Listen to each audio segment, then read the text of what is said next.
Every day I wake up, wake your ass up. The Breakfast Club. Y'all finished or y'all done? Morning, everybody. It's DJ NV, Jess Hilarious, Charlamagne the guy. We are the Breakfast Club. Loren LoRosa is here as well. We got some special guests in the building. Come on now. We have 112. Chia. We have Total. Yeah. And we have Case. Welcome. Welcome. Yeah, man. How are y'all doing?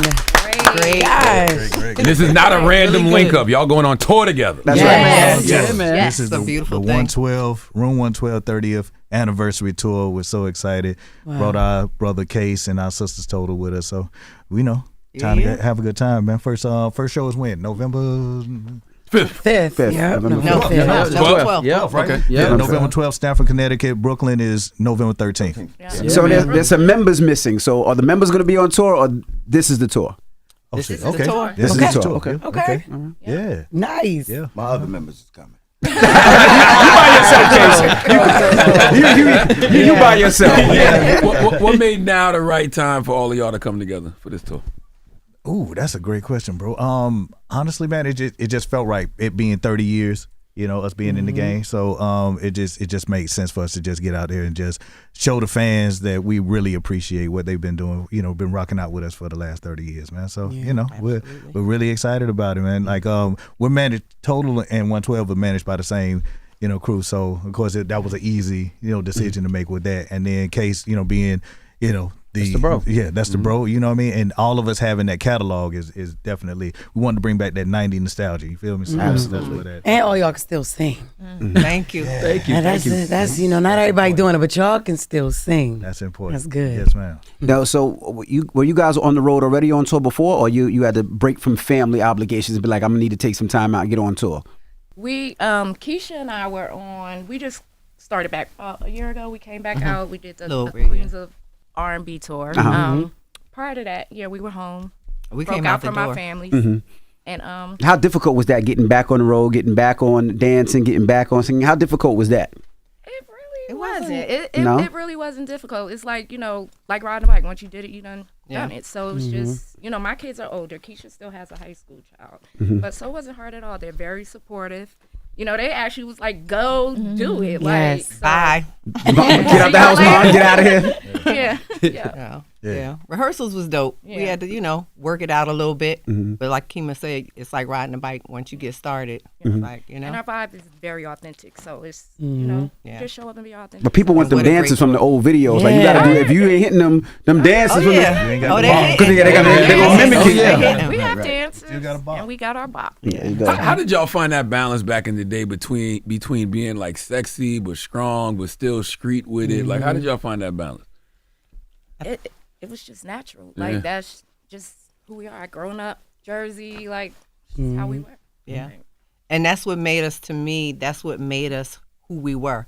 Total. The name started out as Total Opposites because we were all individuals in our own way, So it wasn't like you had to buy the brand. We came as we were. We were the brand, Yeah. Yep. Now, how was the bad boy era back then growing up, right? Because there was a time, 90s, 2000s, it was nothing but bad boy on the radio, nothing but bad boy on the streets, mixtapes, the clubs. How was that era where it felt like anything y'all did hit? It was great. It's a beautiful thing. It was fun. It was, that's where we learned a lot of our grind from that whole era. Just grinding, just out there.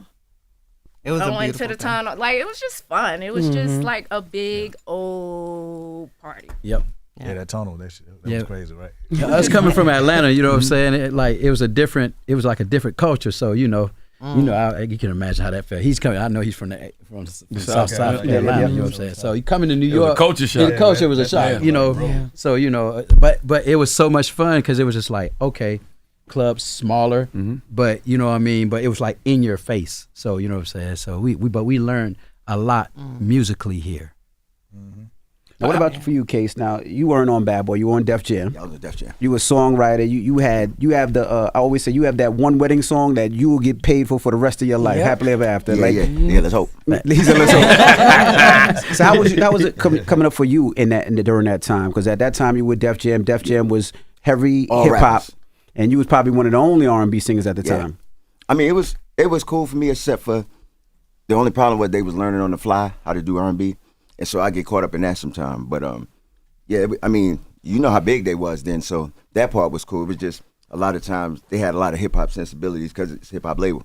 But one of the things that helped me was that I was the last artist that Russell personally signed to Def Jam. So I could always call him and be like, yo, I can snitch.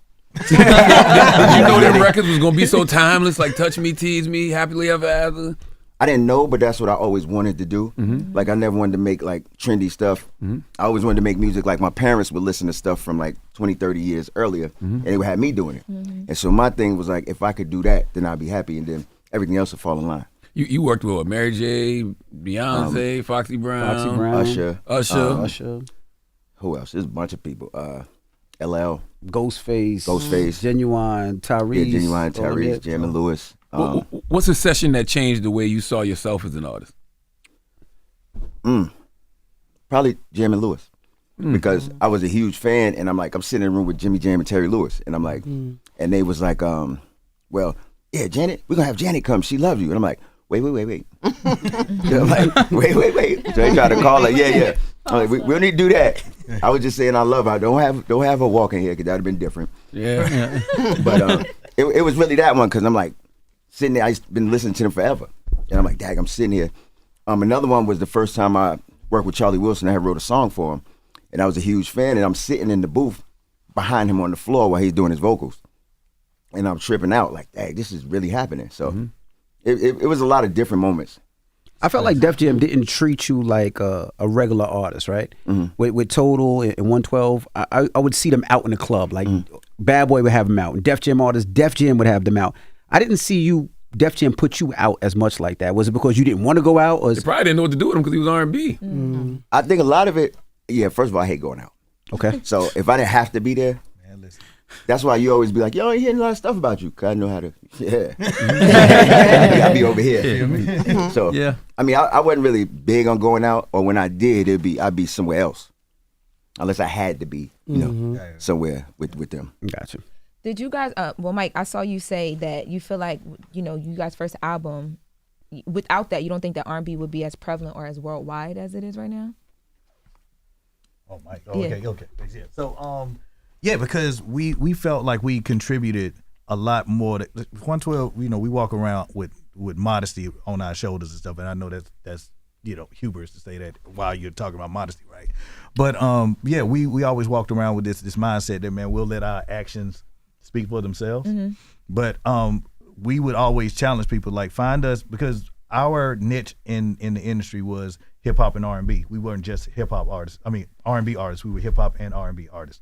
So the mind frame was, we started that whole trend. It's like the way music sounds now. 112 had a lot to do with that, because no one can really give us a group that did it the way that we did it before 112. Like, as far as singing over hip hop beats and stuff like that. Like, I challenged anybody, find me a group that did it, because back in the day, what you had, your A side and you had your B side, right? And then on the B sides of the records, right? They had the records. You had the up tempo records where they were singing, but they were always all that singing over up tempo beats and stuff. It was like it was confusing. Puff, one thing that Puff told us was like, when you're in the club, when you're recording a record, right? Sing the song as if you're in the club drinking and you're trying to holler at a girl. You ain't finna be in this girl talking about, you're gonna, girl, I want to be with you, no one else. You know what I mean? It's gonna be something smooth. So when we wrote records, when we wrote the up-tempo records, and then Slim having the voice, being able to just lay on the tracks the way that we did, like, that started a whole era where people now, like, when you hear R&B, it has a hip hop element to it as well. It's not just R&B; it's a hip hop element. But isn't to that it. the Bad Boy formula though? Wasn't that Diddy? Like, I feel like Diddy did that, like, with Jodeci. I feel like he did that with Mary J. Blige. I feel like he did that with Total. Now, I'll give you that. I'll give you Mary J. Blige, because she helped. Because we always say that Mary is between Mary and 112, but 112 really. And then Puff did. He did contribute, because we came in with just, man, we R&B, bro. Like, forget all this stuff, man. Like, hip hop, that's gonna cheapen our sound and all this other stuff. He's had the vision. It was like, yo, this is what's gonna separate y'all from the Drew Hills, from the Jaggeds, from the the Adjets and all these other groups that were coming out at the same time. And you know what? That did make perfect sense, right? Instead of all, I would love a nigga to come up to me in the club. And let me tell you what you want to do. Like, you just straight up. You got my attention. All right, what you want to do? You know what I mean? Exactly. That's exactly what it was. Yeah. You know what I'm saying? Because 9 times out of 10, they ain't gonna be able to sing. So he's like, bro, all of that in my ear, like, I don't want to hear all that. Bro. Yes. You know what I'm saying? So that's Do y'all agree with Mike's assessment? Not to start any arguments here, but Case, do you agree with that?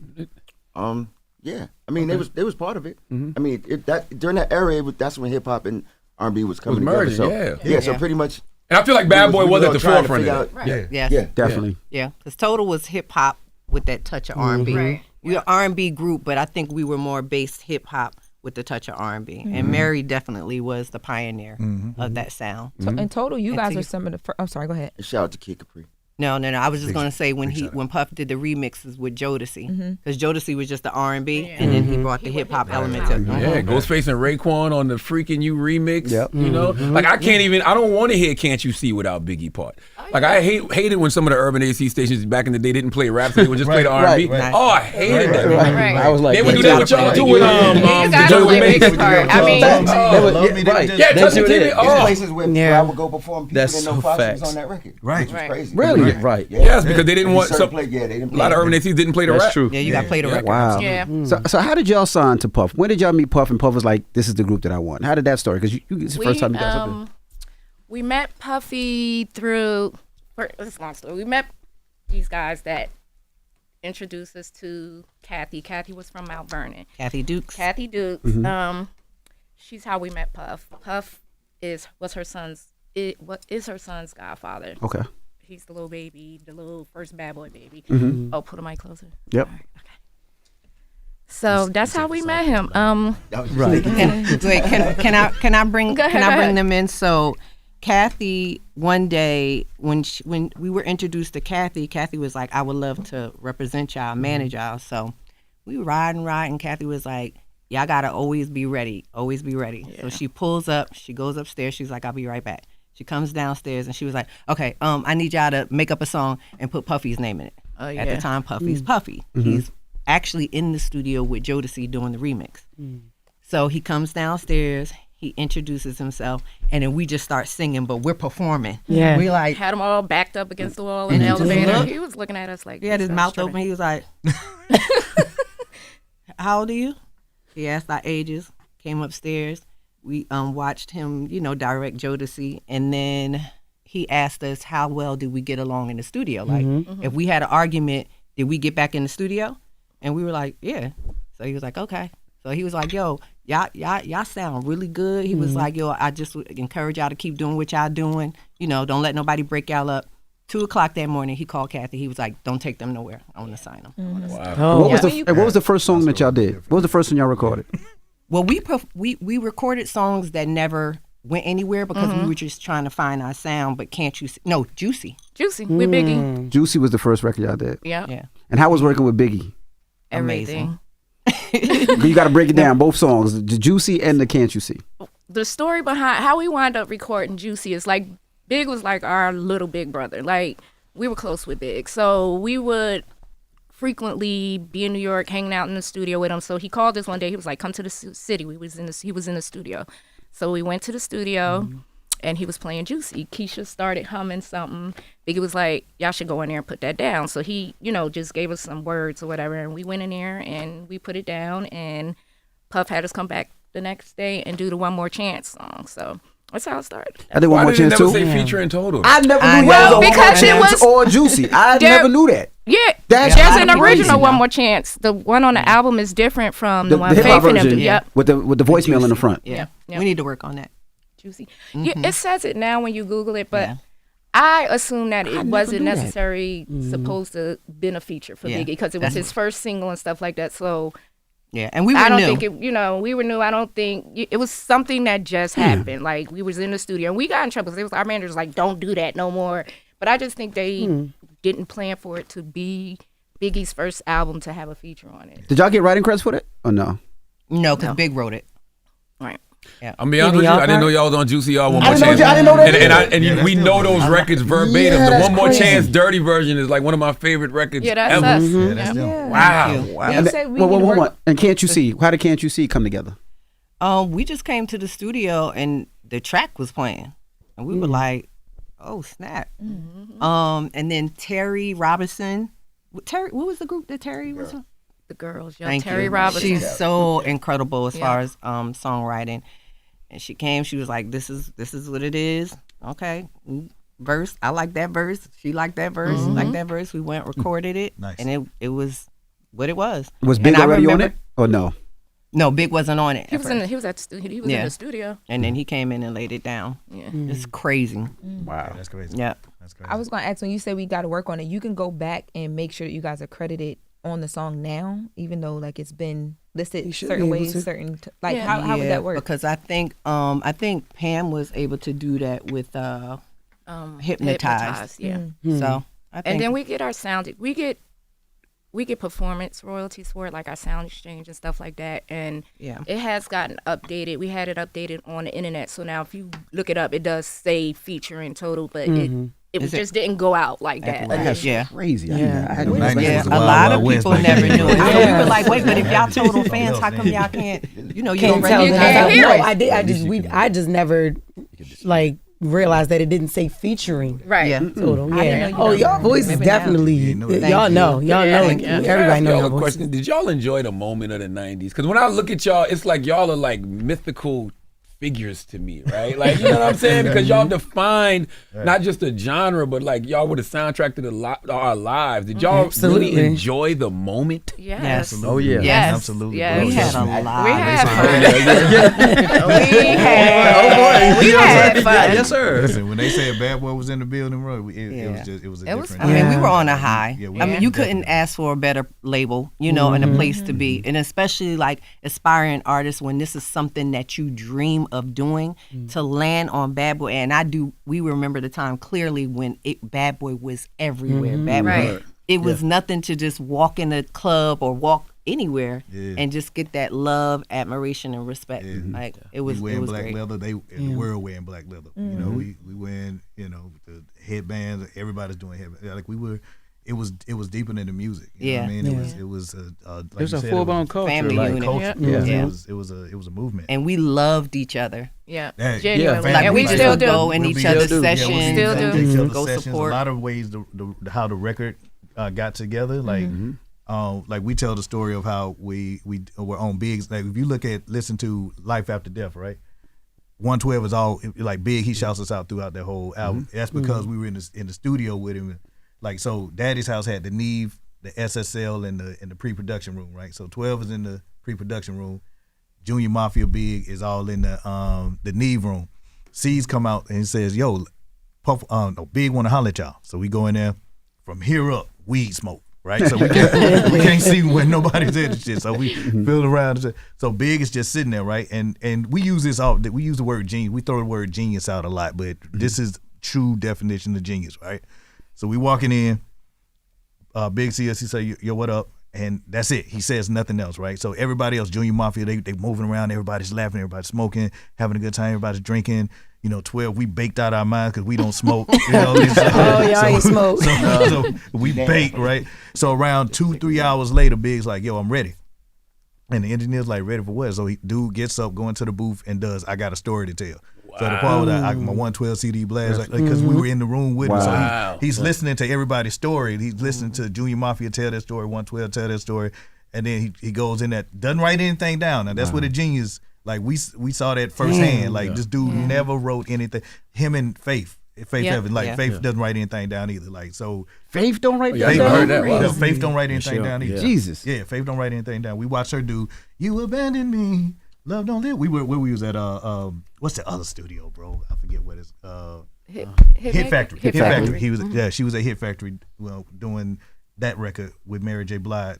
And she just went in there and just did that whole thing without I'm like, "Yo, where the paper? Yeah, she don't need no paper or marker or nothing like that." Nah, Faith just singing from life. She And just That's showing crazy. That, bro. Big and Faith, the only two I've ever seen. I got a story to tell. Just straight came to him. He went after just He hearing was watching everybody's story. He's watching everybody tell their story, like, and It's he almost just like created. Kaiser Sose. Yeah, like, Kaiser damn. Sose, perfect, bro. He Kaiser Yeah. Sose the hell out of that record. It's him and Jay-Z the only people that do that. Oh yeah, and T.I. They said, Oh, Tip do that Yeah, too? Tip, Yep. Oh, Tip, wow, don't wow, write, wow. Tip don't write nothing down there. Wow.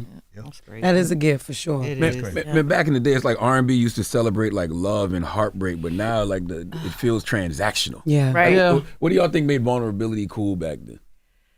Well, I just think that it was just a time period where, where everything was going on in the world. We used music as our getaway. It was our medicine. You know what I'm saying? And anybody remember the 90s? When we came to the club or we came anywhere, everybody came to party, to dance. You know what I'm saying? Now you go into places. I don't know how it is too much here in New York as much, but I know in Atlanta, everybody's staring at each other. it's everywhere now. Oh, they're on the phone, and it's like it's a different type of a feel. So so Unless it's homecoming. If it's homecoming and alumni, okay, they partying. now, that's true. But regular clubs is But even when you say that, the the older alumni, people. it's Yeah, us, it's us. and they're cranking it up. You know what I'm saying? So yeah. And back then, R&B was it was more hyperbolic. You know what I mean? It was. You know good and damn well we're not climbing no highest mountain, swimming no deepest sea, but we gave you the most of us don't know how to swim. You know what I mean? So, but we're not doing all of that, but we gave you the impression. We sung it and made you believe that was possible. Anything was possible. And nowadays, man, it's just it's different. The music is too. And we came from good music from our parents. Yeah, exactly. That's what I was about to say too. Yeah. I think the other thing that did it was hip hop became more hyperbolic. Definitely a good word for that. But when it merged with R&B so much, it became not cool to have feelings. But I guess that's how people felt. And then the strip club culture got involved with it, so everything is that. And I always say that, like, with everything that's going on in the world and people's lives, you gotta be able to sing about something more than threesomes in the strip club. Yeah. Like, there's something else going on. Absolutely. You know what I'm saying? Facts. And nobody really does that. Well, I won't say nobody, but a lot of the music doesn't have that no more. It don't have the feelings. It don't have the vulnerability, like you said. It's all trying to be rappers, basically. All the singers trying to be rappers. And a lot of that is technology. But it's so crazy though, because even the rappers back then, well, most of the rappers back then, we loved them because they were vulnerable. You love Pac because he was vulnerable. You love Big because he was vulnerable. Lil Kanye because he was vulnerable. Yeah. And it's like now you can't be vulnerable. You were so vulnerable at the end of, I think it's Missing You. You said, I can't sing no more. I was fighting for my what life. Okay. I was fighting for my life. I always wanted to do my phone. Used to walk around singing that song, and I was all day. Listen, so when you said I can't sing no more, you really couldn't, or you I was was just sick. hurt? You was No, I was sick. You were sick. Yeah, and when I got there, what happened was I went to L.A. on Monday to do Missing You. We were supposed to do it on Tuesday. I don't know what happened. My voice went out. So I spent all day Tuesday, Wednesday trying to get it back. And Thursday, it came back. So what did I do? I went hanging out with Ja. And so I went to the club, Ja Rule. And then that night, we did Living It Up. Then it left again the next day because I was out all night. So it got to Friday. It was like, if we don't do it today, we can't do it. Yeah. So I went in there. I was drinking stuff all day. Wouldn't come back. Got to the studio. It was like, he can't sing or talk. So he's like, can you try it? I'm like, all right. So I went there once. He said, can you do it one more time? And I got to the end and I felt it going. I'm like, and then I said, I can't sing no, but I want to say it. So I sang it. Then I'm like, I'm knocking on the glass and I had to go.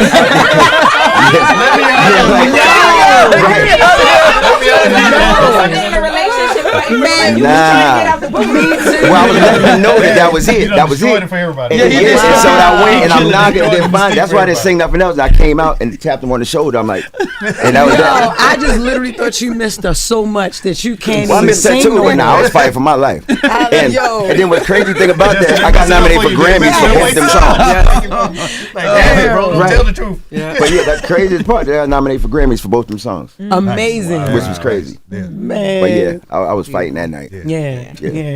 How do y'all balance egos? You know, when you're dealing with three legendary acts who all had their individual moments. Yes. You know, Bro, Gratitude. it's a respect level. Yeah. You know what I mean? It's like, because I'm actually fans. Yeah. Of fans. Like, I love that. Like, and I know it sounds cliche or whatever, but it's the truth. And, you know, we so often we don't tell the truth, you know, we get in this type of forum or whatever, but we are genuinely, like, Total was our first pick to be on this Room 112 tour.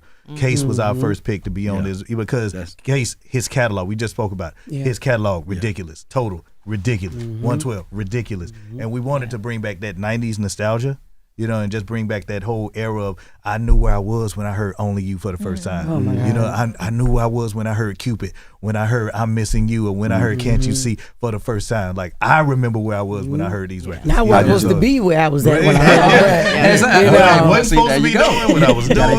But you know what? I think that ego is healthy on a tour, especially like this, because you have to, if you use it the right way. Like, for me, it's like, okay, I'm gonna try to kill everybody, and then they're gonna feel the same way, and then the fans are the one that win, as opposed to people who just go up there and don't care with no ego. Like, I just got to check. We come from that. Yeah, you got it. That's what I'm saying. You got it. We come from that camp. We go do our tour and be like, yo, Total 112 just killed y'all. What? And that's how you got to do it. Okay. That's how you got to do it. That boy used to threaten us all the time. Friendly competition. Yeah, and that's the best, because the only people that win is the fans. Was there ever a low time for y'all?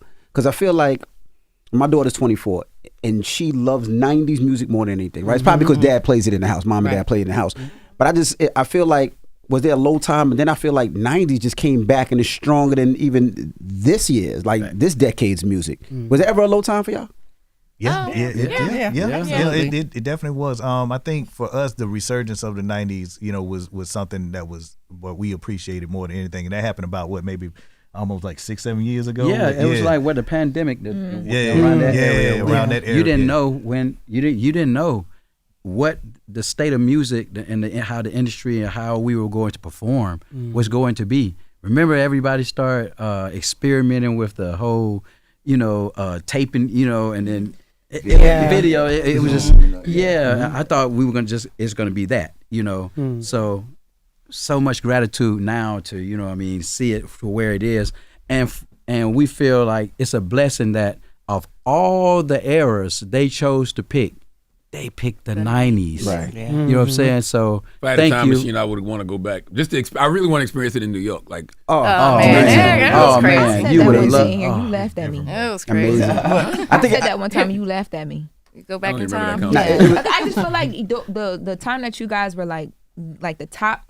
It was such a good time here. It doesn't seem real. Like when we hear the stories or like, I'm just sitting here listening to y'all talk about just walking in the studio and Biggie's just there. And like, I can't imagine being young and just being like on top.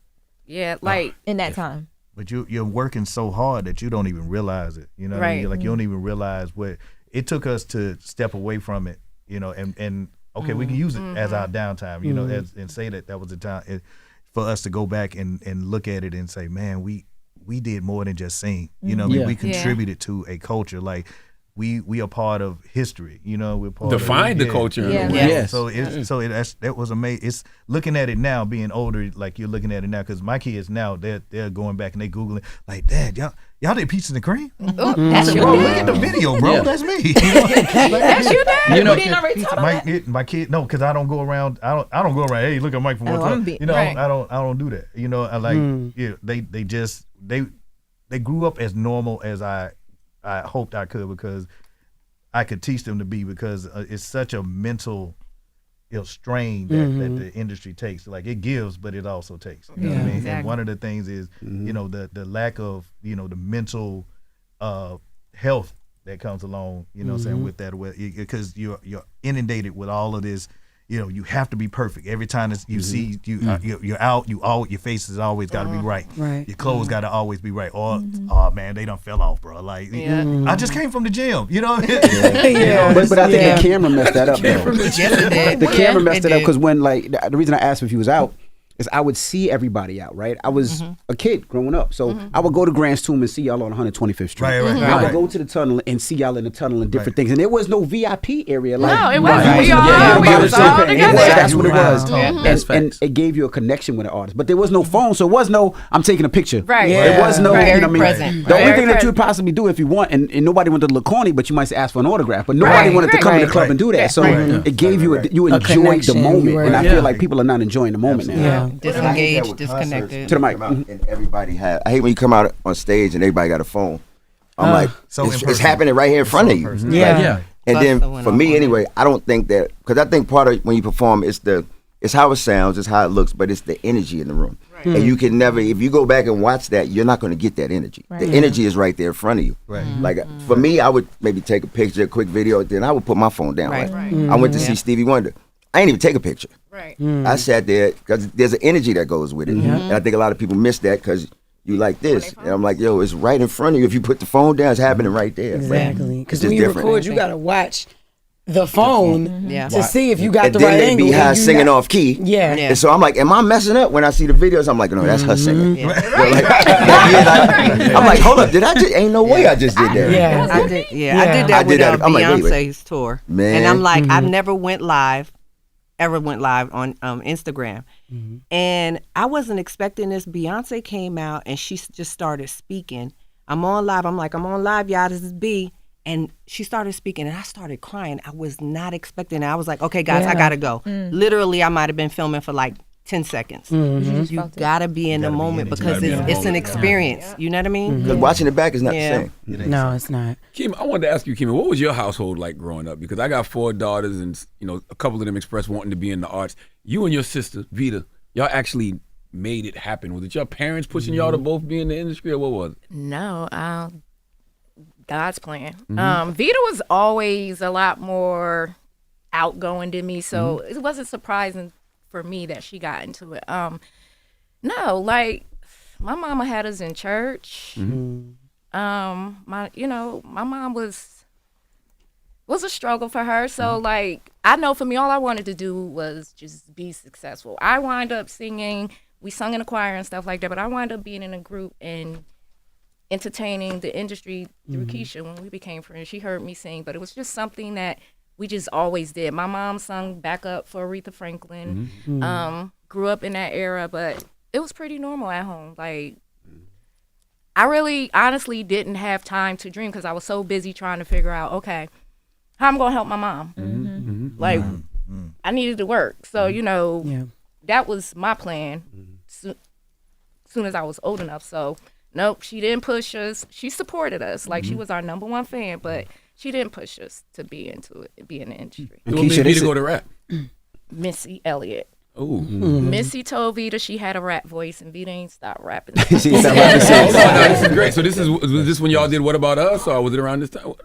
Well, yeah, like Missy, we had met Missy before she started writing What About Us and stuff. Like, cause like you said, everybody kind of hung around each other. So Missy, we became Missy lived close. in Jersey for a while too. Yeah. We became, Missy and I was really close at one time, and she was at my house at Jersey, and her and Vita talking, and she told Vita, you should rap. Vita started rapping. Wow. So I got a story for that too. So Missy used to hang out at Daddy's house all the time, right? Yeah. And so she was like, yo, Puff, I want to get on this record. So we wrote a record for Gina Thompson. So we wrote that, right? Missy came in, she was like, yo, I need to get on this Joan. I need to get on. And then that's the first time you heard her do the Yeah. That record, that was the first time that, she was in Sister. She was in the girl group Sister at that point.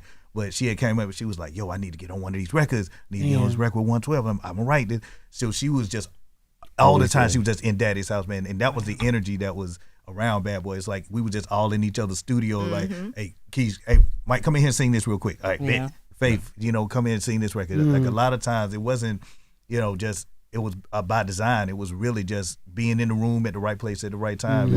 And just making it happen. Because Faith wrote the song that got me signed to Def Jam. Wow. Oh, wow. That's crazy. Wow. Yeah. What song was it? That's crazy. It was a song called Don't Be Afraid. And Misa, who was managing me at the time, got Faith to write it. There's a hilarious story for that though. We had me and my homeboy KB, shout out to Murray, we went to you know, you had to get the actual CD. So we had a rental car. We drive to Brooklyn to meet Faith at their crib. She plays it for me. I take the CD. Big comes in.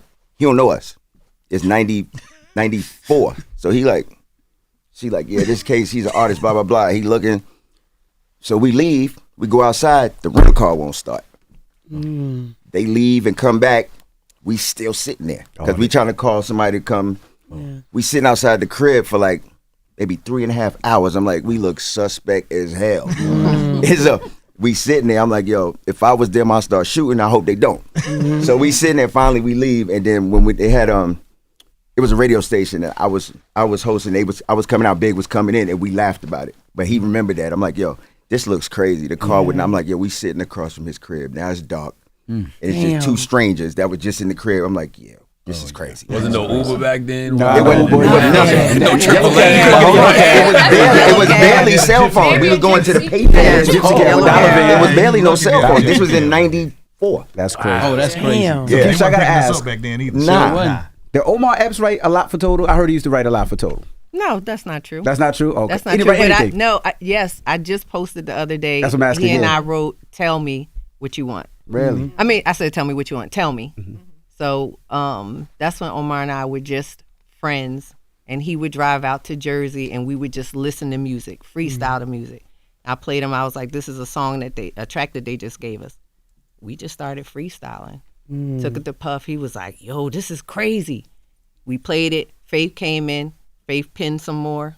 That's how it made the album. Most people don't know Omar was a rapper, a dope rapper from Queens. Yes. A dancer and then a rapper. A dancer and a rapper, yeah. And a singer. I didn't know the singer part. Oh, yeah.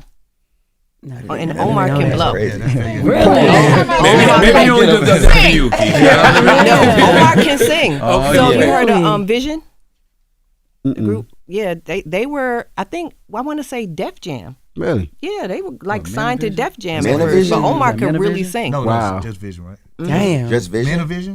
Manavision. Thank you. Spanky. Now we know. Yeah, we know that's thank you. But I didn't. Yeah, Spanky. Yeah. Yeah. But I don't remember Omar being in Me there. neither. Oh, he was in it before they got signed? Oh, okay. I never remember Yeah. that. That's crazy. Man, I'm Man of many talents. Man of many Right.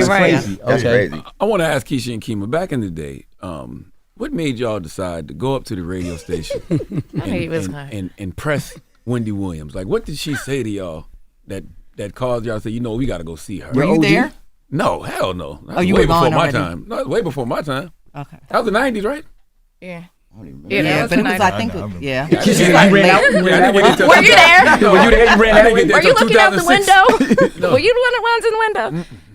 She just, and She was playing with our money. she just was disrespectful. Yeah. And we had and she already called us- sent a warning. Yeah. And then she just kept saying, like, first Wendy was just like, "Oh, She y'all called us can't on broke sing," and then we britches from came the up. projects. We came up to the radio station. We sang. She was like, "Oh," we sang a cappella. She was like, "Oh, y'all can sing."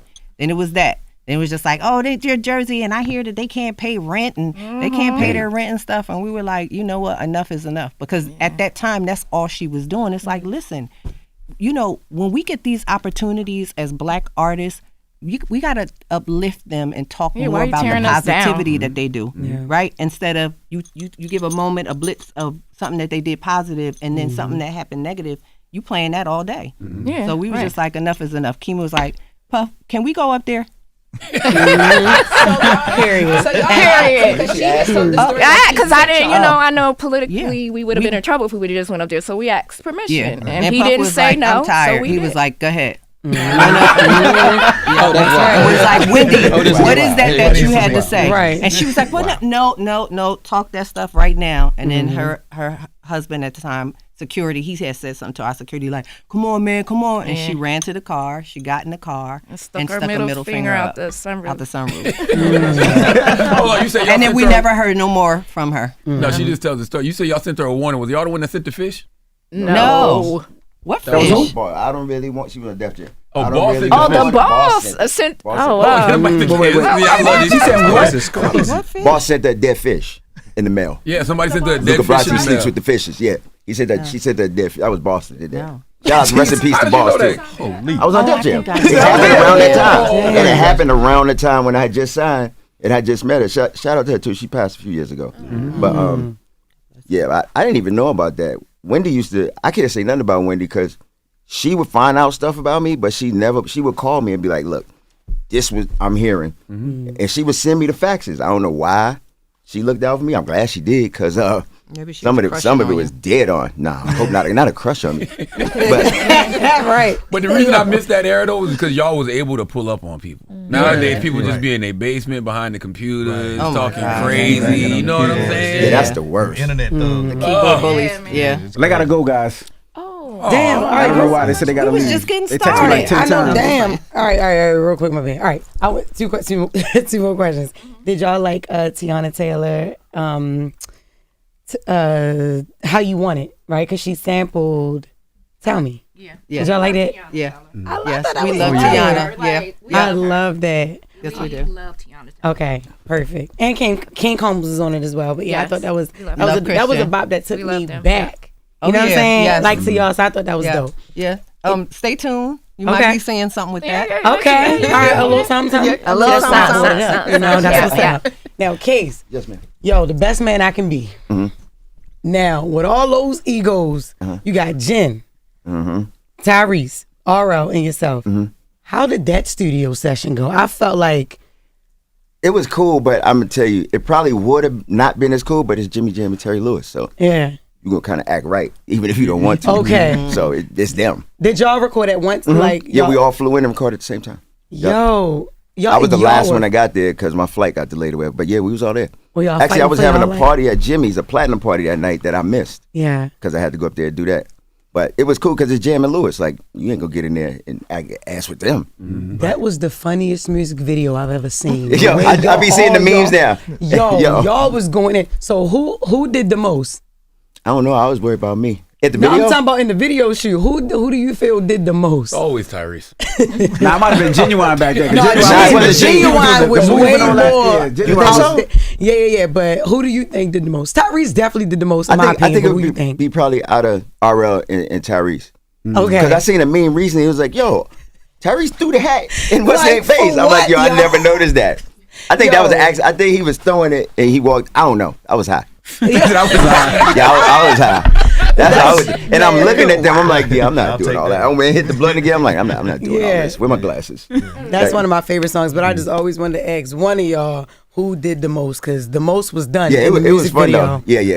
Yeah. Now that there wasn't no Jam and Lewis there, so I already knew that was gonna be different from the Yeah. session. Yeah, that was gonna be a thing. Yeah. So That's what I wanted to know. yeah. When the tour kicks off, what do you want fans to feel when they see all of y'all on stage? That nostalgia, man. We want how we're talking about the '90s and just bringing back that era. We want with so much BS that's going on in the world today. We want to be what we set out to be, which is a refuge for all that BS. You know that's going on in the real world. So if we can give you an hour and a half, 3 hours of just being able to separate yourself from bills and these badass kids of ours. Feel And good. if just for a little while, like that's what we're, that's our mission. We want to feel the nostalgia. I want to go back and listen to all the records because we're in this rehearsal now, and Total Show is amazing. Tough. I bet. So is 112. Listen, Crazy. High energy. high energy. We want everybody to have a good time. Yeah, just have a good time. Just have a good time and just reminisce. Yeah. Just reminisce.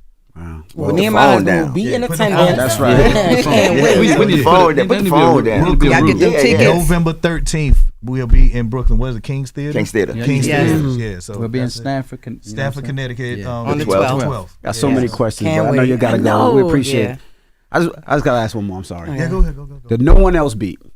Were y'all confused when y'all first heard that beat? No. No, because there was snares all over that place in that beat. Well, we did not know what was going to be put over it. Okay. Because that was Terry, once again, Terry Robinson. It's like, how are you going to write over this? That's what I said when I heard when that. we That heard was it, silly, we man. went crazy. Yeah. It's one of our favorites. I love It the hit so remix. hard. The remix. Oh, If we could just get all of those acts on the stage one day, we're going to stay hopeful. Yeah. Wow. Brown, It is. What? Yeah, that joke was crazy. All right. Well, thank you guys for joining us. 112 Total Love y'all. Case. Thank you for Get your having tickets for us, tour. y'all. Thank y'all. Y'all get them Room tickets, 112 y'all. tour. And it's the Breakfast Club. Good morning. Hold up. Every day I wake up, wake your ass up. The Breakfast Club. Y'all finished or y'all done?